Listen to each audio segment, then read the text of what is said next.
जो जन्मा है वह मरेगा भी। ये सृष्टि में है, चाहे वह मनुष्य हो, देव हो, पशु या पक्षी, सभी को मरना है।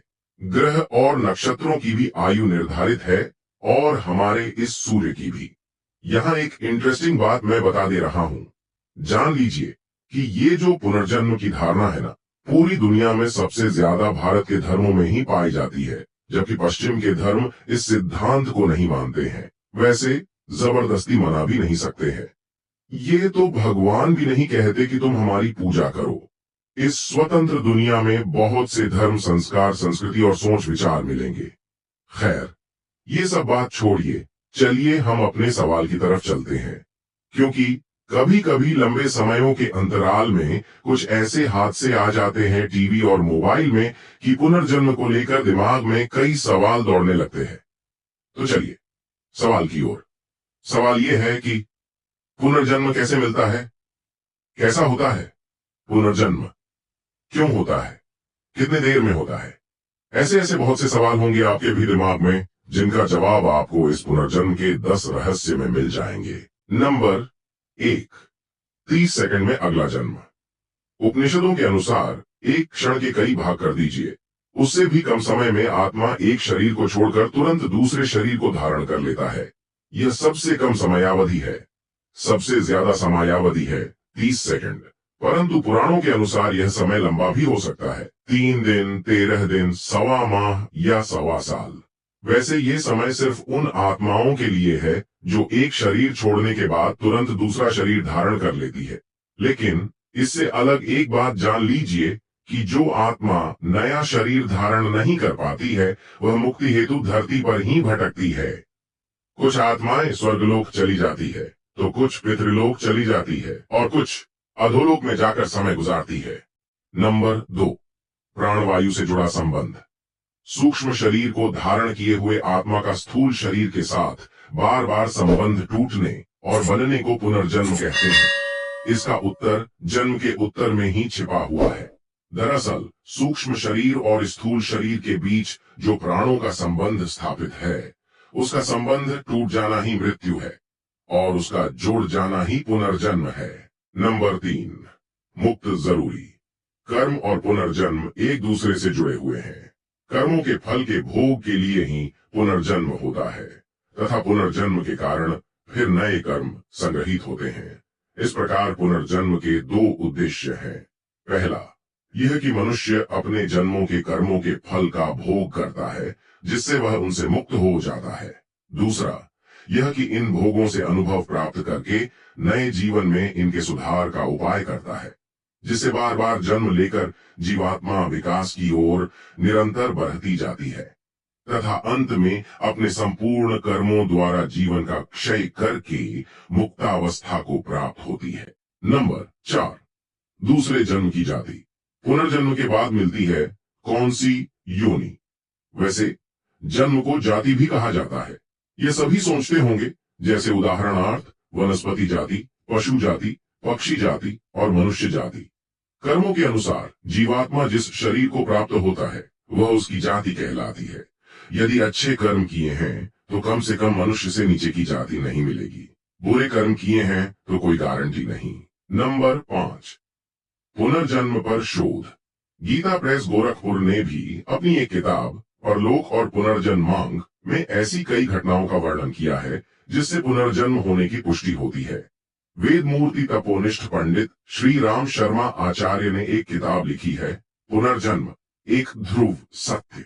इसमें पुनर्जन्म के बारे में अच्छी विवेचना की गई है। पुनर्जन्म में रुचि रखने वाले को ओशो की किताबें जैसे विज्ञान भैरव तंत्र के अलावा उक्त 2 किताबें जरूर पढ़ना चाहिए। ओशो रजनीश ने पुनर्जन्म पर बहुत अच्छे प्रवचन दिए हैं। उन्होंने खुद के भी पिछले जन्मों के बारे में विस्तार से बताया है। इसी प्रकार बेंगलुरु की national institute of mental health and neuro sciences में क्लिनिकल साइकोलॉजिस्ट के रूप में कार्यरत डॉक्टर सतवंत पसरिया द्वारा इस विषय पर शोध किया गया था। उन्होंने अपने इस शोध को एक किताब का रूप दिया जिसका नाम है claims of reincarnation empirical study of cases in India's. इस किताब में 1973 के बाद से भारत में हुई 500 पुनर्जन्म की घटनाओं का उल्लेख मिलता है। आधुनिक युग में पुनर्जन्म पर अमेरिका की वर्जीनिया यूनिवर्सिटी के वैज्ञानिक डॉक्टर इयान स्टीवेंसन ने 40 साल तक इस विषय पर शोध करने के बाद एक किताब रीइंकार्नेशन एंड बायोलॉजी लिखी थी, जिसे सबसे महत्वपूर्ण शोध किताब माना गया है। नंबर 6, 8 कारणों से लेती है आत्मा पुनर्जन्म। 1, भगवान की आज्ञा से। भगवान किसी विशेष कार्य के लिए महात्माओं और दिव्य पुरुषों की आत्माओं को पुनः जन्म लेने की आज्ञा देते हैं। 2, पुण्य समाप्त हो जाने पर। संसार में किए गए पुण्य कर्म के प्रभाव से व्यक्ति की आत्मा स्वर्ग में सुख भोगती है, और जब तक पुण्य कर्मों का प्रभाव रहता है वह आत्मा दैवीय सुख प्राप्त करती है। जब पुण्य कर्मों का प्रभाव खत्म हो जाता है तो उसे पुनः जन्म लेना होता है। 3, पुण्य फल भोगने के लिए। कभी कभी जब किसी व्यक्ति द्वारा अत्यधिक पुण्य कर्म किए जाते हैं और पुण्य कर्म के कारण ही मृत्यु के समय से पहले ही उसकी मृत्यु हो जाती है, तब उन पुण्य कर्मों का फल भोगने के लिए आत्मा पुनः जन्म लेती है।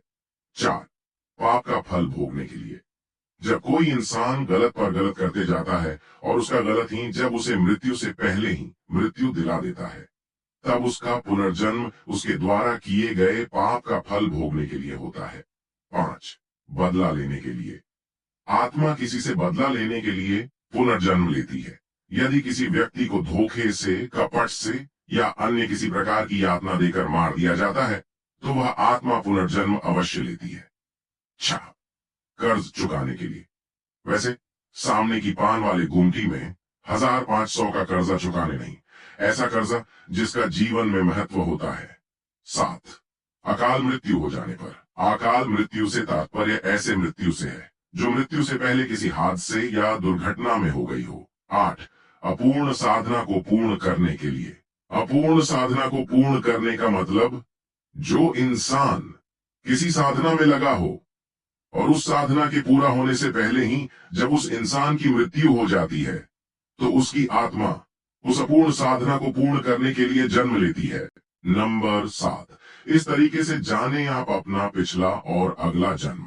इसे जाति स्मरण का प्रयोग कहते हैं। इसके बारे में तो आपने पढ़ा ही होगा, और नहीं पढ़े हैं तो समझिए संक्षिप्त में। जब चित्त स्थिर हो जाए अर्थात मन भटकना छोड़कर एकाग्र होकर श्वासों में ही स्थिर रहने लगे, तब जाति स्मरण का प्रयोग करना चाहिए। जाति स्मरण के प्रयोग के लिए ध्यान को जारी रखते हुए आप जब भी बिस्तर पर सोने जाएं, तब आंखें बंद करके उल्टे क्रम में अपनी दिनचर्या के घटनाक्रम को याद करें। जैसे सोने से पूर्व आप क्या कर रहे थे, फिर उससे पूर्व क्या कर रहे थे। तब इस तरह की स्मृतियों को सुबह उठने तक ले जाएं।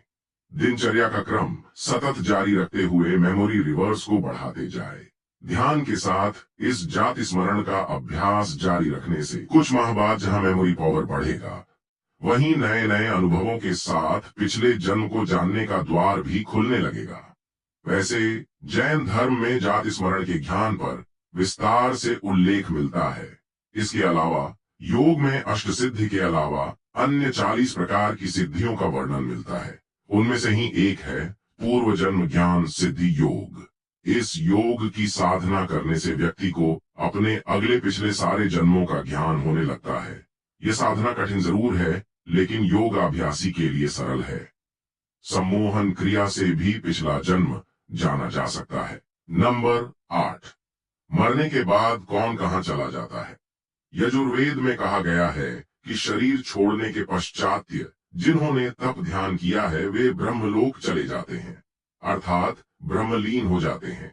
कुछ सत्कर्म करने वाले भक्तजन स्वर्ग चले जाते हैं। स्वर्ग अर्थात वे देव बन जाते हैं।